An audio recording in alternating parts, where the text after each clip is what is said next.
Hello and welcome back to another episode of Otafu Susume, or Recommendations for My Otaku Spouse. I'm Wesley. And I'm Jen. So let's get started.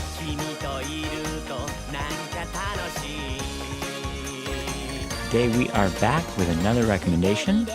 This was an anime from a couple seasons ago, and I had heard some good things about it. I don't think Jen had heard anything at all. Nope. Today we are talking about Princess Connect Redive. Yay! So I had heard this was a silly, somewhat food-related fantasy story. Silly, fantasy, food-related, everything Wes loves. Yeah, pretty much. How are you feeling walking into this? How am I feeling walking into this? How were you feeling? I don't know. You just said, oh, I keep hearing these, I want to watch this series called Princess Connect. I want to watch this series called Princess Connect. I want to watch this series called Princess Connect. And then 6 months later, we finally watched this series called Princess Connect. Yeah, it was sitting around for a while. So did you just finally give in to my badgering and that's why you agreed to watch it? No, I was fine to watch it anytime. You just hadn't gotten around to actually sitting me down to watch it. So I blame you entirely. This seems very unfair. But true. But honestly, I didn't know anything going in, and I was kind of expecting it to be probably like most of the fantasy anime you suggest to me, which is, I enjoy watching it, but it's never the highest quality. I feel like you're talking about KonoSuba again. I'm always talking about KonoSuba and how bad it is, but also like the wrestling in another world, wrestling pet shop in another world. Kimono Michi wasn't the best. It wasn't the best, but I enjoyed watching it. That's true. And I do remember, like, on episode 0, I talked about how KonoSuba was just bad. It's not, though. But it is. But this had very strong KonoSuba vibes. But this had a very similar laid-back, lackadaisical attitude. With the very same fantasy elements of getting quests.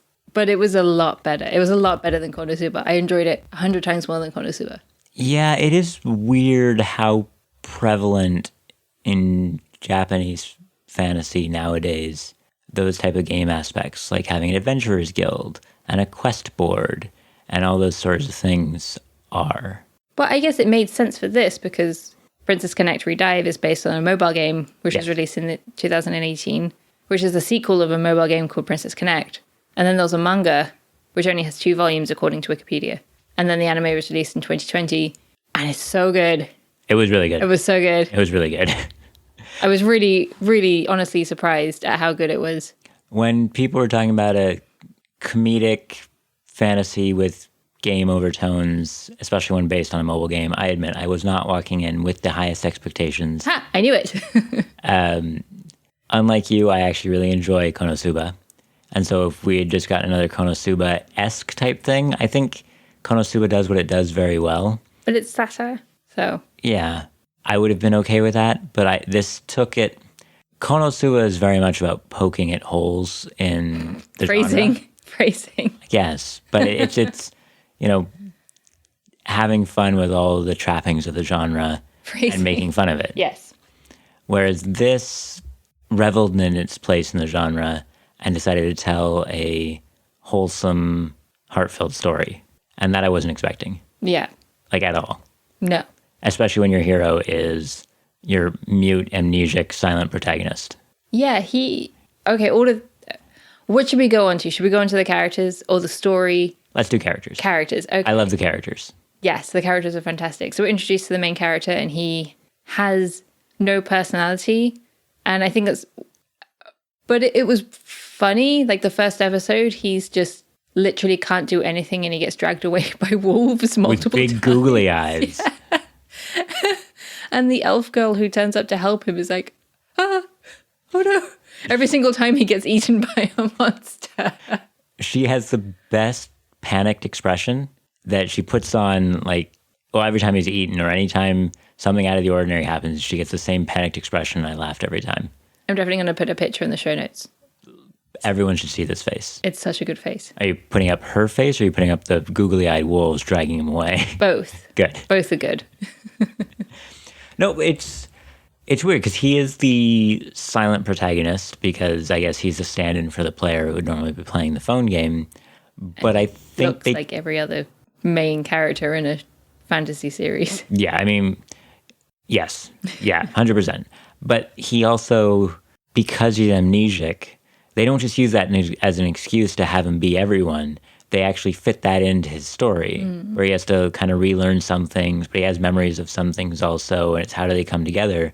So it's not just we want a blank face for the audience to put on, which they do, but then they actually use that in the character, which is a lot better than some of the shows we've seen. Yeah. And I like that he wasn't the typical fantasy hero either, who's like, oh, I'm going to protect my friends and I'm going to, like, he wasn't like the main character from Sword Art Online who looks exactly like him, or he wasn't anything like the main character in KonoSuba who's actually out of the ordinary. No, wait, he's a pervert. So. The main character in KonoSuba is amazing and Sword Art Online is garbage.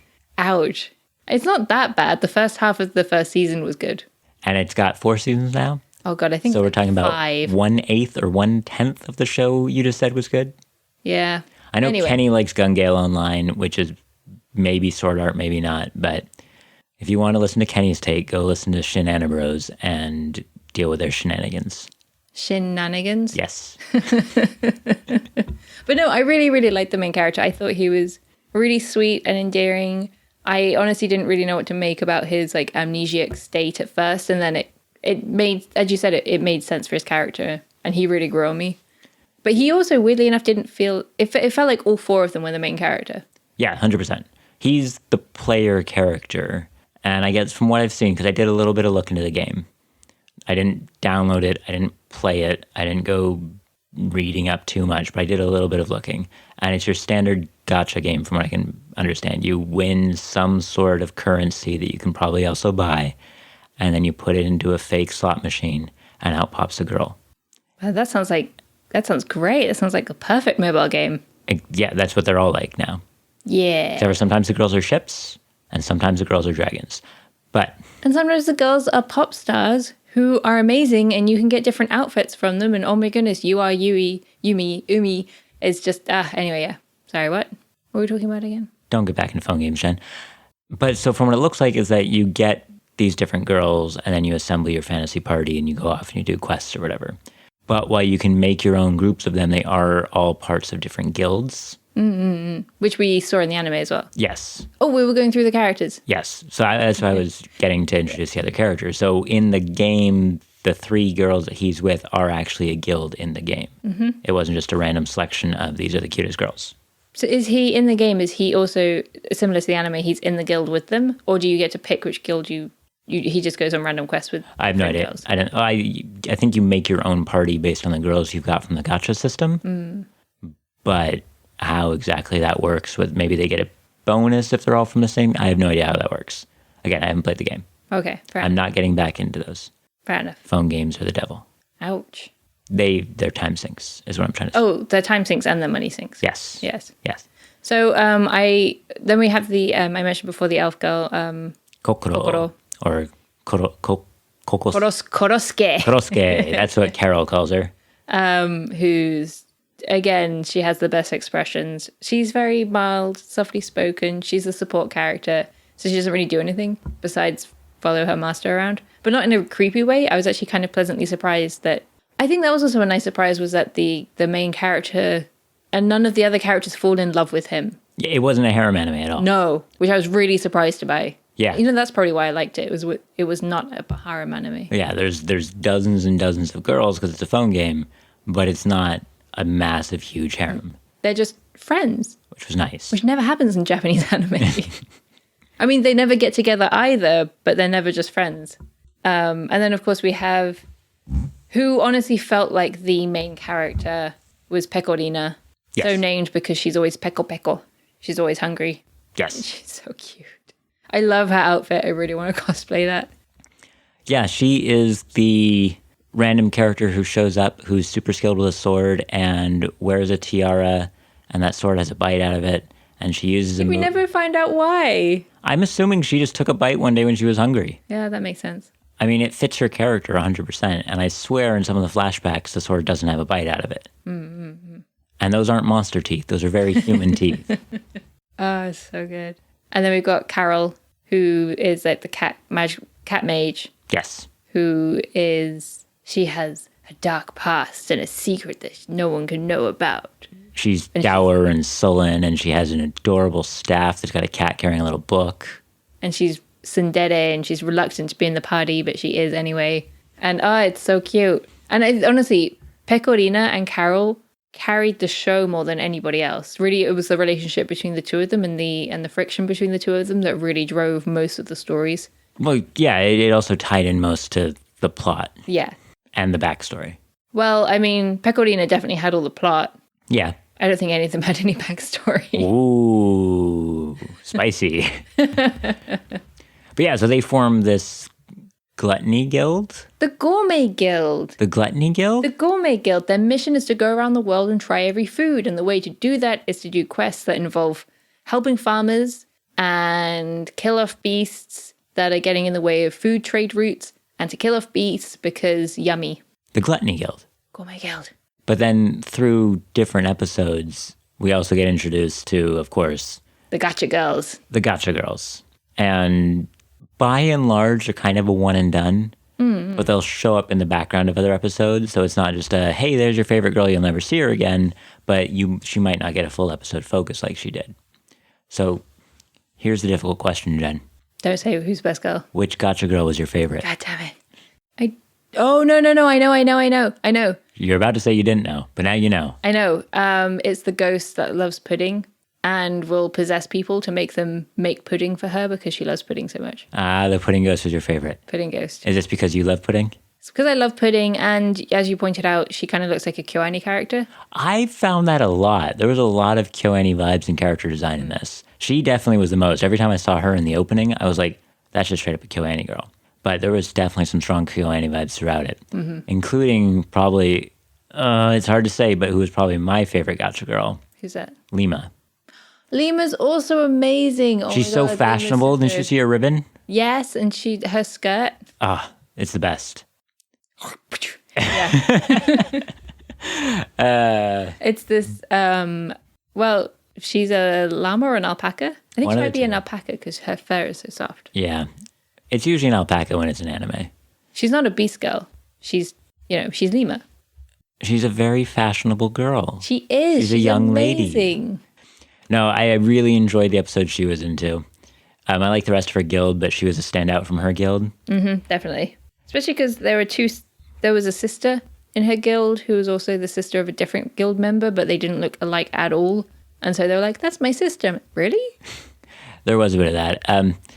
Her story also, she kind of shows up as a one-off earlier, and then she shows up as a major in a story that's very plot-driven, which I liked. It wasn't just so much of a filler episode, because there were definitely some that felt more like filler episodes. I didn't care as much because it wasn't like they set up a massive plot and then spent 5 episodes not doing anything with it, which was a big problem that I had with BNA. So the fact that there were filler episodes didn't annoy me as much. Plus, this show, I think, just filled out that better because you kind of knew what you were coming into when you're watching an anime based on a gacha game. There's going to be filler episodes. Because I want to preemptively put this out there before anyone comes back and says, but Wesley, you spent all of the BNA episode complaining about filler episodes. And yes, that's because of how BNA was presented. I also spent most of that episode complaining about the fact that they did the dumps, which they didn't with this one. I mean, you'd think after all that food, she'd have to do the dumps. I don't want to think about that. Girls don't poop, Jen. Of course not. Or gacha girls don't poop. Yeah, fair enough. Speaking of gacha girls, I was just trying to look online for a picture of all the side characters. Yes. But what I did find instead was a figurine of Kokoro. And so I'm going to go to Good Smile right now and see what else they have. Danger, Will Robinson. So Lima had some stiff competition, though. Because... No. Only like 3 of them were necromancers. Boo. No, but there was none of them on their own were best girl, which is why I chose Lima. But there was another guild that they ran into called Little Lyrical. And they're amazing. The toddlers? They weren't toddlers. The toddlers. They're not toddlers. There is I think they're beast people. I think one's an elf and 2 are beast people. But one of them is rabbit themed and she has a sword that's a carrot. It's amazing is what I'm trying to say. Okay. Actually, yeah, the carrot sword is pretty cute. I'm going to stop looking at Good Smile right now. Okay, good. And straight on the podcast. Were there any characters that you didn't like? Or anything that you think could have been done better? Honestly, not really.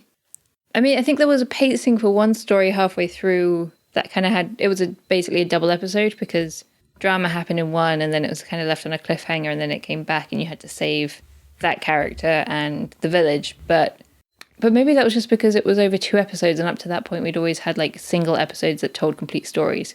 Honestly, I cannot think of a flaw with this anime. The one problem I had, character-wise, was the Christina character. Christina. She's like the evil swordswoman who's maybe not evil, But she is. But she is. Yeah. They put a lot of emphasis on her and then you never see her for half the show. Yeah, she was kind of...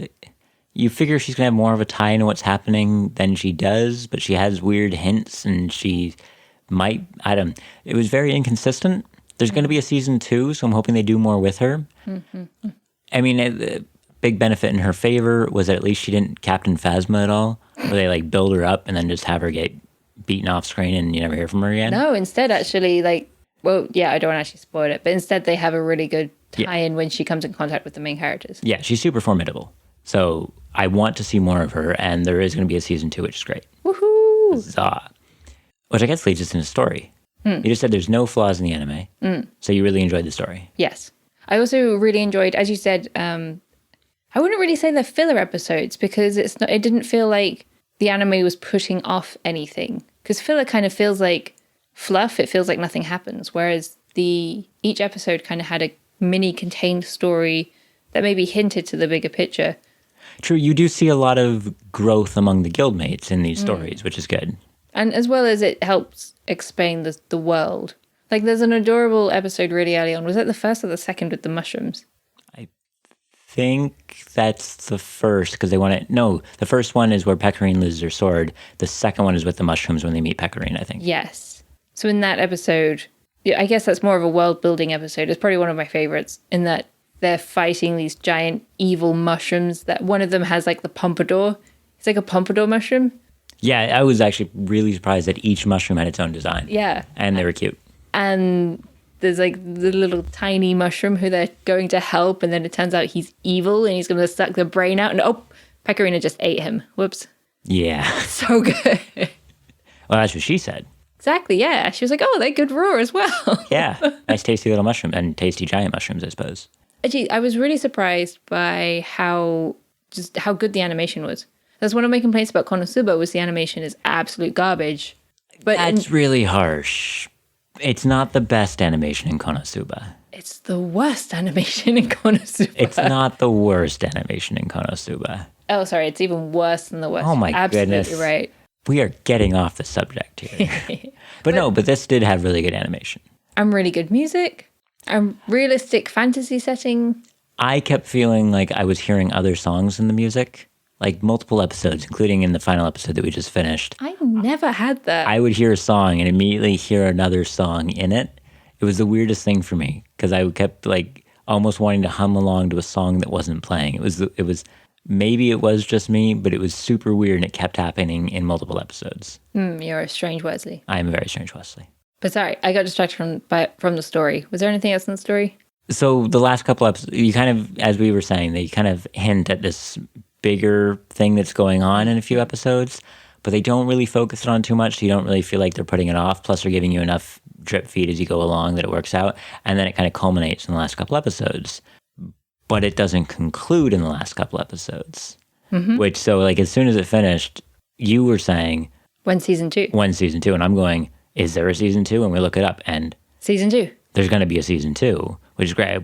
I didn't look at when season 2 I didn't look at it either. I just saw season 2 confirmed. I was like, I'm happy with that. Fair enough. That's good enough. So I can't say it did its job because I'm not going to go play the gacha game. And you don't make an anime like this without trying to get people to go play your gacha game and spend a ton of money. I bet people did go play the gacha game because of this anime, though. Probably. But I'm tempted to, but I don't have enough memory on my phone.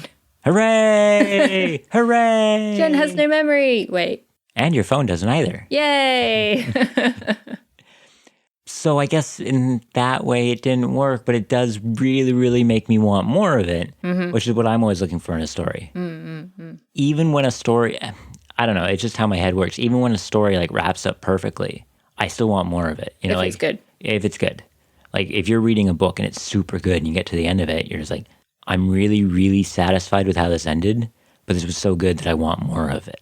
But it's kind of like a big meal. You finish a big meal and you're like, oh my God, that was so good. I want more. But if you eat any more, you're going to make yourself sick. But if you wait till the next day, you can have another big meal and be totally happy with it. Probably not the next day, but like give it a bit of buffer. Well, yeah, but like in anime, that would be like maybe a season or two, right? But I mean, like, I love the Mistborn series by Brandon Sanderson. So good. The first trilogy blew my mind away. And then he came out with another trilogy set in the same universe, but 300 years after. And it just wasn't the same. And I know he's not trying to write the same books, but the fact that it's within the same universe promises certain things that I just felt like, I just think even if I wanted more, I would think I would have been happier not having more. And so if a story completely finishes off, because as we said, this one doesn't finish the story completely. True. Like if a story did completely finish off and then released more, I don't know if I'd like that or not. Like I was talking to a friend today and she was saying how there's actually a sequel to Fruits Basket manga. I've never read the original. But even still, like I'd never heard of a sequel to it. Yep. And she was saying, yeah, it's actually about their kids, but it's only 3 volumes long and it's not actually that good. And so again, having that extra kind of not ruined, but it has an impact on the original feel, I feel. And if there's a big enough gap in between them, having a canon follow-up can taint whatever you imagined for the characters. Yeah. Which is annoying. I think that's why fan fiction's so like fan fiction and fan art is so loved, is because it lets people imagine what happens after a story is finished. Yes. And then you release Boruto. And then you release Boruto. Well, I mean, Naruto wasn't any good anyway, so it's just bad on top of bad in that case, so it doesn't really matter. Fair enough. So with something like Mistborn, was there a gap in between the two trilogies? There was a massive gap. Not like in story time period. You said there's a 300-year period, but there was an actual world, our world gap in between when the books came out. A couple of years, I think. I think that's part of the trick, is that you have to give it a second to rest, but you still have to strike while the iron is hot. Mm-hmm. For instance, like you and I are both really pumped right now for season 2 of this. Mm-hmm. But if a season 2 came out in a couple of years... yeah, no. Like an anime that I really liked was Full Metal Panic. I really enjoyed Full Metal Panic. I really enjoyed the spin-off Fumofu. And then, I don't know, last year or something, the long-awaited sequel finally came out. It did? I couldn't care less about it. Maybe it wasn't last year, maybe it was 2 years ago. But it did? yes. Oh. A sequel to, like, the original, like, a sequel to proper Full Metal Panic, not even the comedy bits of it, just the actual story came out. And I was like, oh, it's Full Metal Panic. And I watched an episode and then I just didn't care. Yeah. It had been too long that I had gotten over my buzz for it. And it was, a fond memory, but it wasn't something that I cared about anymore.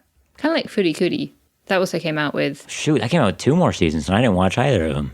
Oh, they came out with the other second one? I think so. I don't know. I remember we were watching it. I think we watched the first episode in a hotel during SakuraCon. Yeah, it was the April Fool's gag on Toonami. Yeah. They showed it without subtitles. Oh, that was good. And then that was it. I didn't even think that. I saw that first episode and was like, we should have left this as the original OVA. Ouch. Well, I'm particular and very judgmental. You are peculiar and judgmental, yes. I don't think I said peculiar. I think you did. That's what I heard. So, but yeah, I think there definitely is a bit of you have to let sleeping dogs lie. Let sleeping dogs lie, but also if you're going to do something, don't put out so much immediately that people get just fatigued. Oh yeah, that's a huge problem. Because like I'll be honest, like right, completely off topic, but I'll be honest, I am pretty much mentally checked out of everything Marvel right now, like movie-wise. Yeah, it had a conclusion. Endgame ended it, and I was pretty satisfied with that. And the next Spider-Man was fun. It's kind of doing its own thing, kind of not. But when they're announcing all these things that are coming up for it, I'm kind of like, I think I'm done. I kind of want to keep watching them. I mean- I also know what you mean. It's like I probably will to some extent, but even before Endgame, there was a few movies in there. Like I didn't see Ant-Man and the Wasp in the theater just because it was too much, too fast, too furious. When it was like one a year or one every 6 months, that was something. Because again, Even once every 6 months is quite a lot. True, but they were still at the beginning. It had a lot more of a breather period where you could feel the high, kind of write it down, but before it was gone, the next one would be there. You know, drip feeding you that. But then when they kept hitting you over and over, you're just kind of fatigued. So I guess that's the trick, is finding that perfect balance in there. But it's difficult when, this is making us money. When the cash cows come, that's the real danger. And I've seen that with a certain supernatural series of games and anime and manga, and it doesn't stop coming out. It's 5 years and now it's dead, and just let it die. It's so bad. The GIF people keep posting of the Simpsons kid. It's already dead. Exactly. But I think Disney made all sorts of mistakes, because if you had like maybe interspersed Marvel with Star Wars and put some breather in there for both series, I think you could have done a lot better than you did. And also probably given Star Wars some good directors, but that is completely off the subject. True. Well, they also just went one after another, year after year after year, despite the fact that there were people complaining and saying, hey, hold up, you guys don't even know what you're doing. Like, we're making money, so what do we care? Money! Money! But the flip side, because to draw this back into what we're talking about, this is a gatcha game. It makes them lots of money. But how they make a lot of money is by constantly putting out new girls to chase after. You and I were just watching a video about that. Were we? The Game Maker's Toolkit. Oh, yeah. Where he was talking about how, like with MMOs, and he didn't say it, but with gacha games, each new patch has to have something new to chase after, because they've become so reliant on that dopamine hit that as soon as you remove that, people don't actually care about the game anymore. But they definitely, I feel like this game is probably successful because they made an anime about it. But the interesting thing I noticed is this anime is made by Cybird Productions. I don't know what that means. Cybird are the company that made the game, which means they have their own production company for anime. So they've produced their own anime for their own series rather than hiring another studio like A1 Pictures. Okay. So they've actually, it's clearly bringing in enough money that they thought investing in an anime for this gacha game would be a good way to tie it in. And plus you've got, like, as I said, figurines. Manga, the Blu-ray. I'm pretty sure the Blu-ray for this is probably going to be really popular. And expensive, like every other Blu-ray in this country. Yeah. So it's a great way to tie in that multimedia in a very sensible way because it's going to make the money.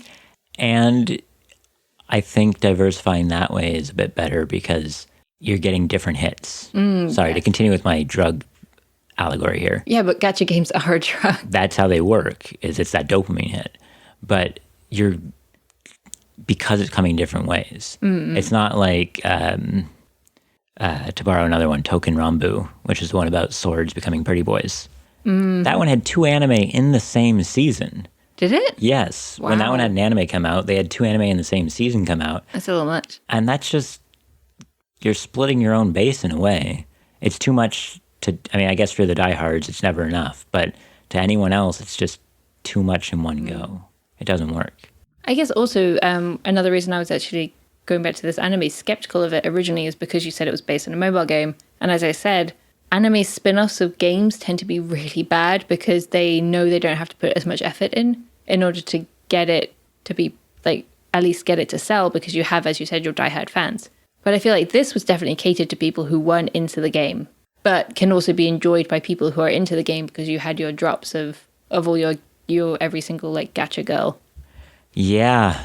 I can't think of another phone game turned into an anime that was good. That either I've watched or was good. I can think of a couple of anime that were based on other media that became phone games, like Love Live. But, I mean, what else was there? Puzzle Dora, Puzzles and Dragons had an anime. Did it? Yeah, it was definitely aimed at younger kids, though. It was more like a Digimon, Pokemon style type game. Yeah. Oh, anime. Yes. Anime. Sorry. I'm trying to think. But like all the other big, I think Bang Dream is getting an anime or something. What's Bang Dream? Bang Dream is another, it's That sounds like the kind of game I'd play with Fujoshi Trash Talk. It's there's a bunch of different bands, and you do gatcha to get the girls to fill out the bands, and then you do songs. It's kind of a tap mini game. I played it for a while. It was actually pretty fun, but I also realized that I was kind of going, oh, I've got stamina. Oh, I've got to try to finish this event. And I was like, nope, You were nope. getting sucked in. As soon as I start setting my schedule around a game, that's time to quit that game. I have enough vices. I don't need to add another one. Do you have any vices? Yeah. I don't know. I'm like, oh, Wes, you should play some games. You're like, nah, I'm not going to touch the PlayStation like ever. But I guess you play your games on evidently mobile. I haven't in a while. I have not installed a single mobile game since I got this new phone of mine, whenever that was. Wow. It's going. Trying to stay clean, man. I've done my time.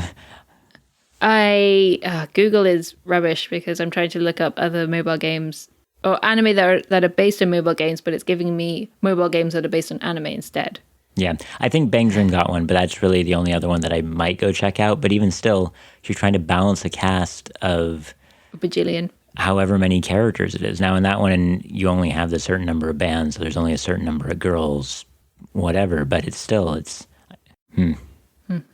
Interestingly enough, this anime was, not anime, the game Princess Connect Redive was only released in Asia. It's only out in Chinese and Japanese, and I think Southeast Asia. Yeah, so I guess if you want to play it, you're going to have to get yourself a Japanese Google account or go find the APK somewhere and then sideload it on your phone. What does APK mean? It's the package name for Android apps. Oh. Like an EXE, but for your phone. Yes. My man. Slow down. Yeah, I don't really have much else to say other than the fact that I really enjoyed this anime. I was pleasantly surprised by this anime. And I really enjoyed watching it with you. Yeah, I enjoyed watching it with me too. Because I was not expecting you to like it. I was not expecting to like it either. It's not that I judge your suggestions, I just judge your suggestions. The whole point of this podcast is to judge my suggestions. I judge, yeah, that's true. Promise you normally come up with pretty good suggestions, except for KonoSuba. That was pre-podcast. No, we did an episode about it. Episode 0, where we were talking about things that we watched pre-podcast. Yeah, true. And B, I recommend things that I like, but that I hope that you'll like, based on what I know about you. I do like most of the things you recommend. Well, we'll see if you're still saying that after we watch the 5-hour Chinese historical kung fu action drama that I'm hoping that we watch. You've been trying to get me to watch Red Cliff for years. Maybe next time. On the next exciting episode of Otafu Susume. Yay. I can't wait. Well, this was our episode about Princess Connect. Yay. You can find other podcasts that are like us on our website at www.annabroscreative.com. Or on Twitter, I guess. At AnnaBrosCreative. Or you can listen to some of the other podcasts, like Fujoshi Trash Talk, which you probably don't want to listen to. Or Annie Bros Prime. Which you probably don't want to listen to. Red Cliff. Okay, maybe we won't be reviewing that soon. No. It's But fine. join us next time. Bye. Thanks for listening.